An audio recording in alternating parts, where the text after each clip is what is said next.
भाग्य और भगवान और ईश्वर और धर्म के उसमें उनको उलझा कर रखा, इसलिए वो ये नहीं समझ पाए कि लड़ाई असली कानून की है, लड़ाई असली हक अधिकारों की, लड़ाई असली स्वाभिमान की है, सम्मान की है। और वो लड़ाई कहीं अगले जन्म में या अगले दिन नहीं लड़ी जाएगी, वो आज ही लड़ी जाएगी। आज भी अगर सेना के जवान मारे जाते तो वो ओबीसी के ज्यादा लोग होते हैं। आज अग्निवीर बनकर के अगर गए हैं, पूरा पूरा दिन दूध पीते हैं 5-5 किलो और पूरा दिन जो है भागम भाग करके अपने किसान जातियों के बच्चे ज्यादा हैं, किसान जातियों के बच्चे ज्यादा हैं, तो खेतों में किसान और सीमा पर जवान दोनों यही बच्चे हैं और यही कहते हैं कि हम हिंदुत्व की रक्षा करेंगे। ना तुम्हें दोनों जगह मरवाया जा रहा है, वहां किसान आत्महत्या कर रहा है। कि डॉक्टर अंबेडकर की विचारधारा सही और गलत, सरकार की गलत पॉलिसीज जो आपके खिलाफ हो रही हैं, वो जाकर के अपने लोगों को बाबा साहब ने तो देखिए, जिन्होंने आपको सताया उनको वोट, नोट, दान, दक्षिणा ये देना बंद कर दीजिए। क्योंकि मुस्लिम को तो अभी तक इन्होंने इतने शक के घेरे में रखा हुआ है कि वो अपनी नागरिकता साबित करने में पूरा जोर लगाता है। अगर ये कहेंगे भारत माता की जय कहो जोर से, तो वो यही चिल्ला देगा। उससे कहेंगे कि वंदे मातरम बोलो, तो वो वंदे मातरम बोलेगा, क्योंकि वो ये साबित करना चाह रहा मैं भी इस देश का।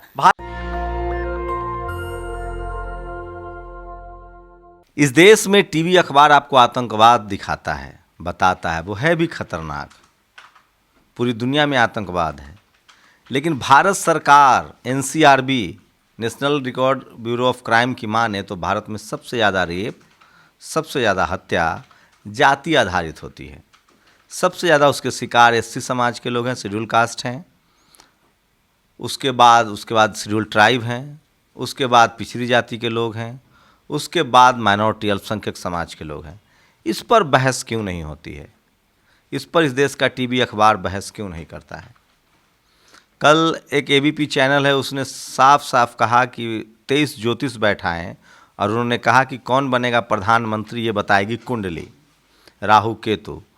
तो सोचिए कि राहु केतु ये तमाम जो ग्रह हैं, भारत एक छोटा सा गोला है, ऐसे लाखों गोले हैं, हजारों गोले हैं जो लाखों प्रकाश मील दूर है।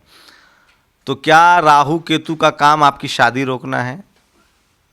ये सबसे बड़ा सवाल है। मेरे साथ निर्देश सिंह हैं जो लगातार कर्म कांड के खिलाफ, मैं फिर कह रहा हूँ, धर्म नहीं, कर्म कांड, अंधविश्वास के खिलाफ बात करती हैं, काम करती हैं और लोगों को विज्ञान के प्रति सजग बनाती हैं। इन्हीं दोनों मुद्दों पर बात करेंगे। लेकिन सबसे बड़ा मुद्दा वही है, जिस देश में सबसे ज़्यादा हत्या जाति के नाम पर होती है, उसको आखिर जातीय आतंकवाद क्यों ना कहा जाए? जिस देश में सबसे ज़्यादा जाति के नाम पर महिलाओं का शोषण होता है, उसको आखिर जातीय जिहाद क्यों ना कहा जाए? निर्देश, क्या लगता है, कभी इस पर बहस ही नहीं हुई? इस देश में सबसे ज़्यादा हत्याएं जाति के नाम पर होती है, क्या उसे हम लोग अब जातीय आतंकवाद कहना शुरू करें? बिल्कुल, इससे ज़्यादा बड़ा आतंकवाद कुछ नहीं हो सकता कि एक व्यक्ति दूसरे व्यक्ति को इस आधार पर, इस नफरत से मारता है कि वो जाति से छोटा है। और छोटी जाति किसने बनाई, किसने दिमाग में डाली, किसने देश के अंदर, दुनिया के मतलब देश के लोगों के दिमाग में डाला? अगर कम से कम भारत, पाकिस्तान, बांग्लादेश में तो जातियां चलती हैं। बिल्कुल, नेपाल तक भी जातियां हैं, नेपाल भी मैं गई हूँ। जो तो एशिया सब कॉन्टिनेंट में कुछ देश हैं, हाँ, जो कुछ देश हैं उनमें चलती है। तो जिसने भी ये जातीय विचार डाला वो बेहद बड़ा शातिर और बेहद खतरनाक व्यक्ति रहा होगा। और अगर हत्या करनी है तो इस विचार की करो कि एक व्यक्ति खुद को बड़ा और दूसरे को छोटा मानता है। लेकिन यहाँ पर देश के अंदर जो भी व्यक्ति इसको खत्म करने की बात करता है, लोग उसी पर आरोप लगाना शुरू कर देते हैं। तो देश में जितनी भी हत्याएं आज हो रही हैं, जब भी आप देखेंगे कि आज इसको मार दिया, आज जूती पहनने पर मार दिया, बारात चढ़ाने पर मार दिया, मूछ रखने पर मार दिया, गेहूं की खेती उसने उसकी मर्जी से नहीं काटी तो उसने इसलिए मार दिया कि वो उसकी मजदूरी मांग रहा था, मजदूरी मांगने पर मार दिया, थ्रेसर में कूच दिया, थ्रेसर के मतलब, या फिर छोटी कास्ट के किसी यूथ ने किसी अपर कास्ट की लड़की के साथ लव कर लिया या फिर शादी कर ली या फिर दोनों साथ में रह रहे हैं। तो ये जितने भी घृणा से भरे हुए लोगों की हत्याएं हैं, ये दुनिया के किसी भी आतंकवाद से ज़्यादा खतरनाक हैं। क्योंकि हम ये बाहरी नहीं है जिससे हम बचने की कोई वो करेंगे कि यहाँ सेना लगाई जाएगी। यहाँ देश की सरकारें कारगर काम कर सकती हैं और हम देश के नागरिक आपस में सही काम कर सकते हैं इस विचार को लेकर कि हम जातियों में ना बट करके। इसको जैसे लोग हिंदू मुस्लिम में लव जिहाद कह रहे हैं, अगर कोई मुस्लिम लड़का है हिंदू लड़की से शादी करता है तो उसको लव जिहाद कह रहे हैं। तो हम लोग इसको जातीय जिहाद कह सकते हैं, जो जाति के नाम पर हत्याएं हो रही है। तो ये जातिवादी जिहादियों का क्या इलाज है? असली जिहाद यही है जो जिसको ये लव जिहाद कहते हैं ना। अगर कोई मुस्लिम लड़की किसी हिंदू लड़के से शादी करती है और हिंदू धर्म स्वीकार कर लेती है, उन संस्कृति और पद्धतियों से शादी करती है, तो बहुत मीडिया हल्ला मचाती है कि देखिए एक मुस्लिम लड़की ने हिंदू धर्म स्वीकार करा, हिंदू धर्म का बज गया डंका, और पूरे देश में, पूरी दुनिया में डंका बज रहा है हिंदुओं का। लेकिन जब कोई मुस्लिम लड़के के साथ हिंदू लड़की शादी कर लेती है, रहती है, या कुछ घटना हो जाती है, तो देखिए फिर लव जिहाद का बम फोड़ते हैं, और लोगों के दिमाग में इतनी नफरत भरते हैं कि लोग आपस में बैठे हुए भी एक के प्रति एक, भले ही उसके साथ अगले ही घंटे उससे ज़रूरत पड़ने वाली है, लेकिन उसके प्रति नफरत रखेगा, शक रखेगा कि ये गलत है, क्योंकि जब तक वो उसके धर्म को नहीं जानता होगा तब तक हो सकता है कि उसकी नफरत थोड़ी धीमी हो। मेरे हिसाब से तो गलती पीड़ित समाज की है ना, जो पीड़ित है जाति के नाम पर। मैं पहले अभी आ रहा हूँ, जो जाति के आधार पे जो शेड्यूल कास्ट, शेड्यूल ट्राइब का जो सबसे ज़्यादा शोषण हो रहा है, तो वो लोग बोलते क्यों नहीं है, लड़ते क्यों नहीं, वो क्यों नहीं कहते हैं कि भैया ये हमारे साथ हो रहा है। देखिए, जब वो कहते हैं तो सुनी नहीं जाती। बहुत सारे थाने और चौकियों की ये घटनाएं, हमारे पास खुद फ़ोन आते हैं कि हमारी एफआईआर दर्ज नहीं हो रही। मेरे पास अभी भी कम से कम 20 ऐसे केस पड़े हुए हैं जिनकी एफआईआर दर्ज नहीं होती है। वो जाते तो वहाँ नहीं सुनी जाती, हिम्मत करके। अखबार एक बड़ी समस्या है, चूंकि इनके पास न पत्रकार है न टीवी अखबार है, तो बात जाए कैसे। इनके पास कुछ भी नहीं है जिससे इनकी बात पहुंच जाए। तो दूसरा, प्रशासन में, शासन में बैठे हुए वैसे लोग हैं जो उनको इस तरह से ट्रीट करते हैं आज भी कि आपकी एफआईआर लिखना इतना ज़रूरी नहीं है, आप जाइए यहाँ से, और उल्टा उन्हीं को धमका देते हैं। दूसरा ये है कि अभी वो इस उम्मीद में बैठे हैं कि कोई ऊपर से आएगा, हमारे दुख काटेगा, कभी तो हमारे दुखों का होगा, या जब ज्यादा अति हो जाती है, जब उनके पास कोई रास्ता नहीं होता, तो कहता है कि तेरे भी पाप का घड़ा फूटेगा। तो या ऐसा है कि कलम कसाईयों ने उनको अशिक्षित रखा है, उनको समझ ही नहीं आ रहा है कि मेरे साथ क्या हो रहा है और हम करें तो क्या करें।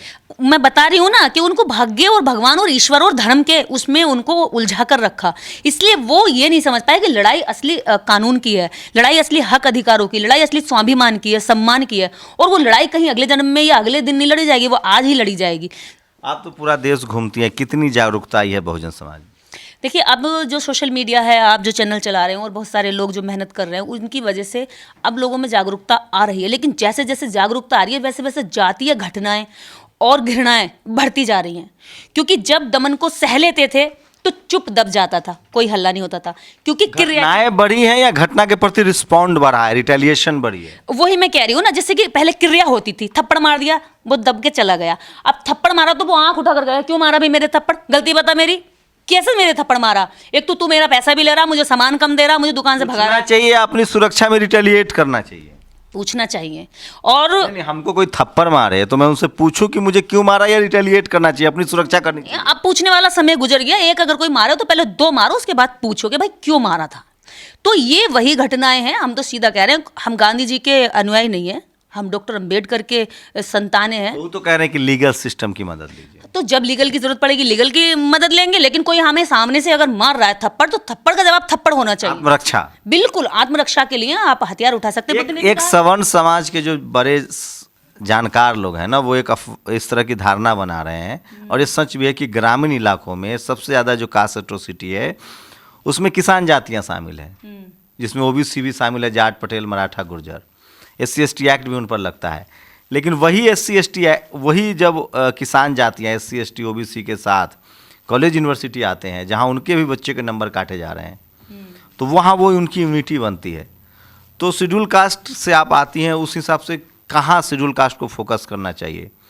ग्रामीण कास्ट एट्रोसिटी पर पहले फोकस हो, मैं उसको भी समस्या मानता हूँ, या पहले अपने collector, SP, DM, CM, PM बनाया जाए वोट के आधार पर, तब जाके हम उससे, मान लीजिए कर्पूरी ठाकुर जब बिहार के CM बने तो लोग डरने लगे थे। जब मायावती CM बनी तो सारे ये जातिवादी बिल में घुस गए थे। तमिलनाडु में अभी MK स्टालिन है, तुरंत कल एक महिला का घटना हुई, सारे जेल चले गए। एक्शन होता है। तो आपको क्या लग रहा है, ग्रामीण इलाकों की जो स्थिति है उस पर, उससे लड़ना आसान हो जाएगा अगर हम पावर सेंटर्स पे आ जाए, SP, DM, collector, CM, PM बने? देखिए, सबसे बड़ी चीज़ ये है कि जब हम डिसीजन लेने की कंडीशन में होते हैं, तब हम अपने शहर से लेकर गांव तक के व्यक्ति को लाभ पहुंचा सकते हैं, और उसके लिए सभी लोगों को एकजुट होकर के इस पे काम करना चाहिए। क्योंकि जब बहन मायावती इस उत्तर प्रदेश की CM नहीं हुआ करती, तब उनको जातिगत शब्दों से अपमानित किया जाता था, अरे ये क्या कर लेगी। लेकिन जैसे ही वो CM बनी तो जातिवादी लोगों ने सबसे पहले उनके पैरों में जाकर के माथा टेका, और उन्होंने माथा टेकने, पैर छूने की परंपरा इतनी ज़्यादा हावी कर दी कि उनके समाज में जो पैर छूने की परंपरा बुरी मानी जाती थी, बाबा साहब ने कहा समान खड़े हो, किसी के पैरों में कोई नहीं झुकेगा, अगर झुकना तो ज्ञान के आगे झुको। तो उन्होंने उसको इतनी तेजी से उसमें वो कर दिया स्थापित कि वहां पर सबका स्वाभिमान नीचे गिराया गया। तो जितने लोग भी अगर देश के अंदर हैं और देश में जातिवाद है और देश के बहुजन लोग उनकी बनाई जातियों को मान रहे हैं, तो सबसे बड़ा पाप वो खुद कर रहे हैं, क्योंकि जो सताया जा रहा है उसको पहले छोड़नी होगी। जो सताकर मजे ले रहा है, जो इतने समय से उसको आनंद उठा रहा है, वो क्यों छोड़ेगा? क्या लगता है आपको, जो लोग ग्रामीण इलाकों में छोटे छोटे मामलों पर कास्ट एट्रोसिटी करते हैं, जाट, पटेल, मराठा, गुर्जर, कुर्मी, कोयरी, यादव, ओबीसी की जातियां, वो खुद कॉलेज यूनिवर्सिटी में, power centres, media, judiciary, college university, bureaucracy और बिजनेस में, फिल्मों में शोषित वंचित हैं। जीरो है, कहीं नहीं है। हाँ, तो वो इसको कैसे मजबूत, ये इसका सॉल्यूशन क्या, उनको कैसे समझाया जाए? मैं यही कहना चाहूँगी, जितने भी ओबीसी पिछड़े लोग हैं, मराठा हैं, जाट है, गुजर हैं, आप जनरल में भी हैं, कुछ जनरल में भी हैं, सेंट्रल लेवल पर कुछ जनरल में आते हैं। अगर आप वास्तव में ताकत दिखाते हो और आप पे ताकत है, तो आप उसको छीनिए ना, जो आपका छीन रहा है। आप अपना हक छीनिए ना। इन कमजोरों को सताकर आप कहाँ ताकतवर बने? आप तो बिल्कुल कायर और बेकार हो गए। शोषण तो उनका भी हो रहा है ना, मीडिया में नहीं है, जुडिशियरी में नहीं है, कॉलेज यूनिवर्सिटी में नहीं है। देखिए, मैं वही कह रही हूँ ना, आपको अपना अधिकार छीनना है या अपने से कमजोर को दबा करके अपनी ताकत दिखानी है? अगर आप ताकतवर हैं तो ये साबित करिए ना कि आपके संख्या में, आपके संख्या अनुपात में आपके हिस्सेदारी मिले। आज ओबीसी का रिजर्वेशन क्या कहते हैं, यूपी में इलाहाबाद हाईकोर्ट ने कह दिया कि भाई आप निकाय चुनाव में आप नहीं रहोगे, आपका चला गया, आप घंटा बजाते रह गए। अगर आप रिजर्वेशन लेने जाते हैं, हक लेने जाते हैं, तो पहले तो रास्ते में आपको मंदिर मिलता है, घंटा बजाने लग जाते हो, वो इतने छून के ले जाते हैं। आप बजरंग बली का क्या कहते हैं, ताकतवर बनने के लिए हनुमान चालीसा गाते रह जाते हो, और वो हनुमान के जो असली मेरा एक सवाल यही आ रहा है, क्या ज़्यादातर जो शेड्यूल कास्ट के लोग हैं या जो इंटेलेक्चुअल ओबीसी हैं वो बुद्धिस्ट हो रहे हैं? और इस देश में अभी भी सच्चाई यही है कि धार्मिक रूप से ज़्यादातर किसान जातियाँ हिंदू धर्म अपने आप को मानती है, हाँ, फॉलो करती। वहाँ एक कंट्राडिक्शन है, धार्मिक वजह से कंट्राडिक्शन है, या भारत में सारा कंट्राडिक्शन जाति की वजह से है? देखिए, धर्म ने ही जातियाँ दी हैं, तो ये आप नकार नहीं सकते कि जातियों को आप कोसते रहो। आप कहो कि पेड़ की किसी डाली को आप काटते रहो और कहो मैं बहुत बड़ा समाज सेवी हो गया और मैंने तो अपना जिम्मेवारी निभा दी। आप जड़ काटिए ना। जड़ कहाँ है? जड़ है धर्म। धर्म से जातियां निकली हैं, धर्म की शाखाएं जातियां हैं। धर्म के 4 वर्ण हैं और 4 वर्ण के बाद हजारों जातियां हैं, और जिन्होंने हजारों जातियां बनाई, धर्म बनाया, वर्ण बनाया, वही कहते हैं कि सारे हिंदू एक हो जाओ, और कभी एक होने भी नहीं देते। तो सारे हिंदू वो एक होंगे ना जो सत्ता में बैठे हैं। सारे हिंदू तो आज भी ऊपर बैठे हैं, उन्हें कोई जरूरत नहीं है। सवर्ण हिंदू ऊपर बैठे हैं, बिल्कुल, मैं कह जो रही हूं, SC ST OBC हिंदू, किसान हिंदू है, उनकी भागीदारी नहीं है। वो हिंदू हैं ही नहीं, उन पर तो जबरदस्ती हिंदू का टैग थोपा गया। आप किसी भी ब्राह्मण से पूछेंगे तो वो कहेंगे कि हिंदू धर्म ही नहीं है, सनातन है। ठीक है, वो सही डेफिनेशन देगा। लेकिन जब आप वैदिक धर्म है, या वैदिक धर्म है, 2 शब्दों से वो अपना परिचय देता है। लेकिन जब आप इनसे उतर कर नीचे जाते हैं, ओबीसी में जाते हैं, मराठा, जाट, गुजर में जाते हैं, तो कहेंगे साजी हिंदुत्व की रक्षा हम करेंगे, और बड़े बड़े डोले शोले दिखा करते हैं हम ही हिंदू धर्म बचा रहे हैं। अरे तुम्हें कहीं पर किसी भी जगह आज तक 75 वर्ष तो ये आज़ादी को हो गए, और उससे पहले तुम्हारी संख्या और बल कहीं पर भी दिखाई नहीं दे रहा था। आज भी अगर सेना के जवान मारे जाते तो वो ओबीसी के ज्यादा लोग होते हैं। आज अग्निवीर बनकर के अगर गए हैं, पूरा दिन दूध पीते हैं 5-5 किलो, और पूरा दिन जो है भागम भाग करके अपने किसान जातियों के बच्चे ज्यादा हैं, किसान जातियों के बच्चे ज्यादा हैं। तो खेतों में किसान और सीमा पर जवान दोनों यही बच्चे हैं, और यही कहते हैं कि हम हिंदुत्व की रक्षा करेंगे। ना तुम्हें दोनों जगह मरवाया जा रहा है, वहां किसान आत्महत्या कर रहा है। एक आप जब राजाओं का इतिहास देखेंगी तो तमाम जो किसान जातियों के राजा हुए, चाहे शिवाजी महाराज हो, मराठा थे, जाट समाज के जो राजा थे, गुर्जर समाज के राजा थे, यहाँ तक कि राजपूतों के जो राजा थे, वो बहुत न्यायप्रिय हुए हैं।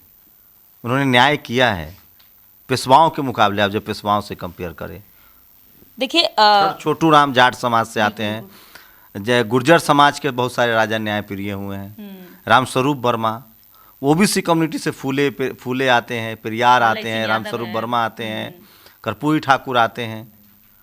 तो ये क्या पढ़ाई लिखाई एक सॉल्यूशन है? जैसे जैसे लोग अपने इतिहास को पढ़ेंगे उनको पता चल जाएगा कि असली शोषक कौन है। देखिए, ये सबसे ज़्यादा जो असर उन लोगों पर हुआ वो ये हुआ कि उन्होंने अपनी हिस्ट्री को जान लिया, अपने महापुरुषों को पढ़ लिया, अपने पूर्वजों, अपने दादा परदादाओं का इतिहास जान लिया।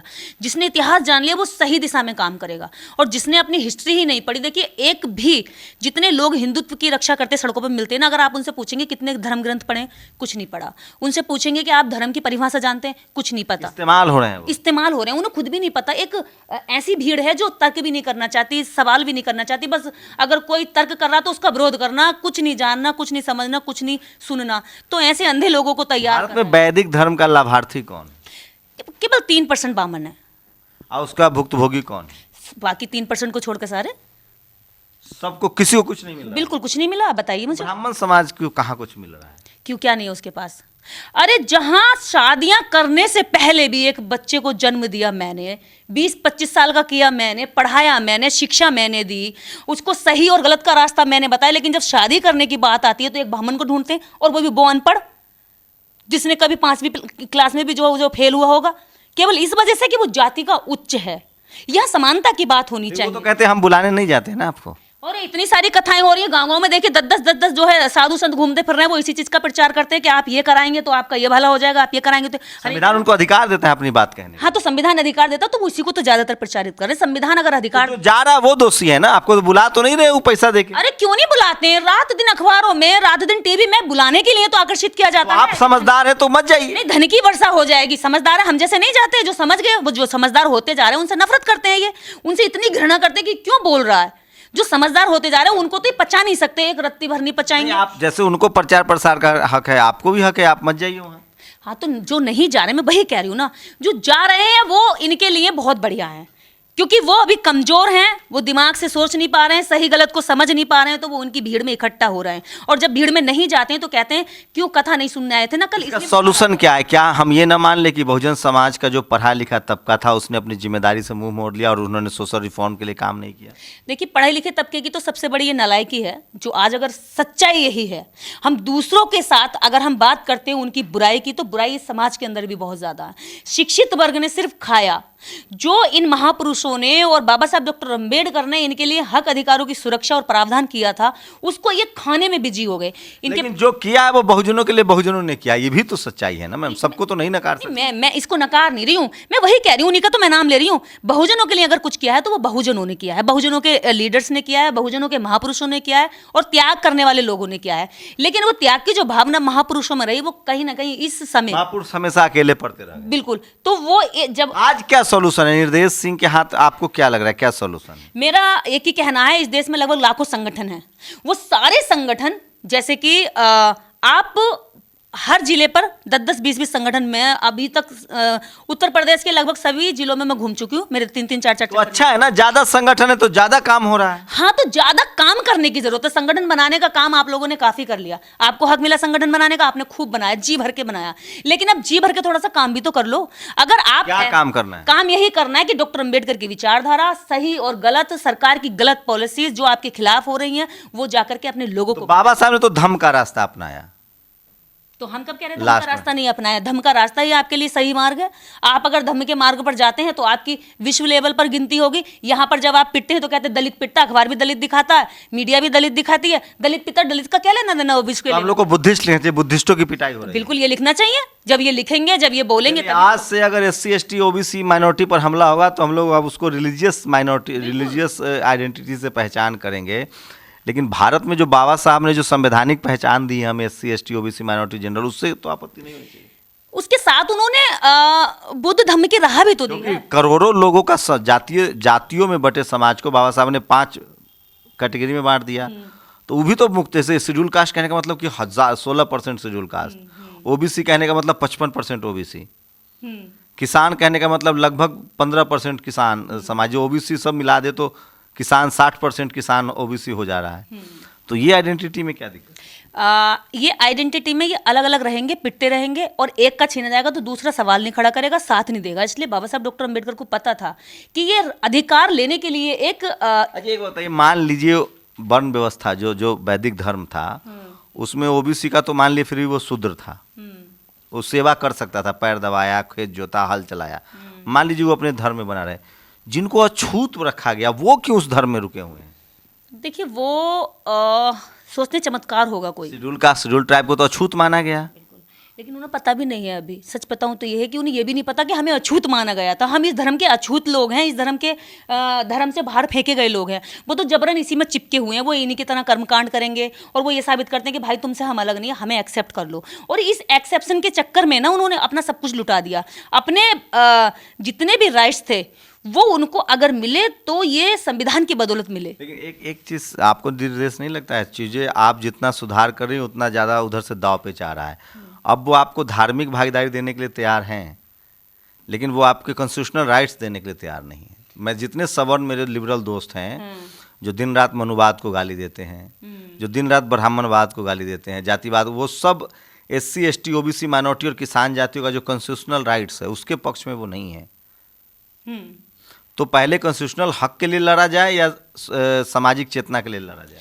देखिए, सबसे पहली ज़रूरत है कि सामाजिक चेतना के साथ ही आपको संवैधानिक हक मिलेंगे। क्योंकि जब आप में चेतना ही नहीं होगी, जब आप में जागरूकता नहीं होगी, आप कुछ भी नहीं ले सकते। सामने से जा रहा होगा और आपको पता नहीं होगा। मान लीजिए किसी का प्लॉट और उस पर वो दूसरा कब्जा करके रह रहा है और एक जो उसका मालिक है वो झोपड़ी बना करके बाहर पड़ा है, बारिश की, गर्मी की, हर तरह की तपन झेल रहा है।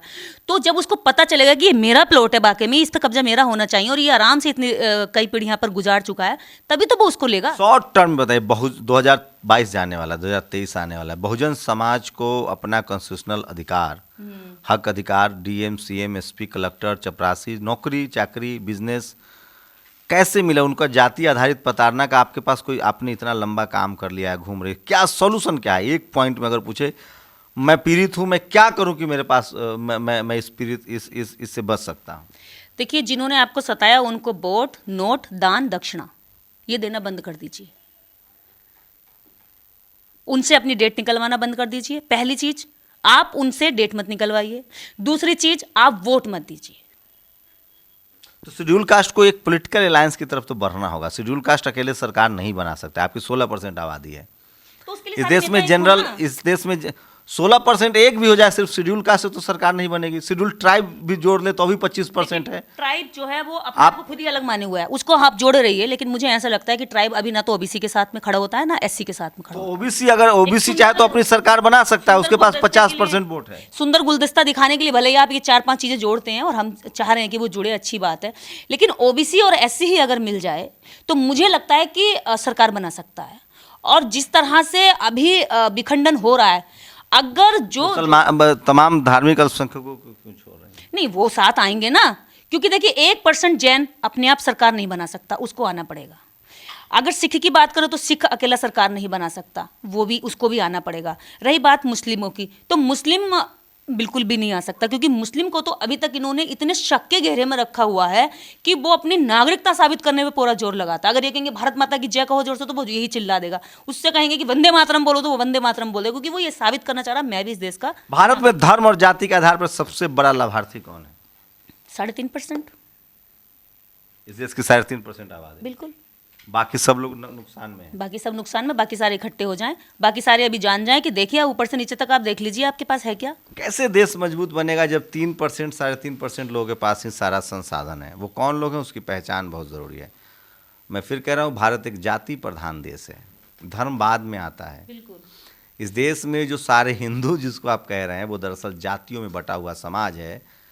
और इस देश में हजारों लाखों जातियाँ थी जिसको बाबा साहब ने, उनका, वो चाहते थे कि जातिवाद खत्म हो, और उन्होंने SC ST OBC माइनॉरिटी और जनरल बनाया, जातियों को जमा करके एक संग्रह किया।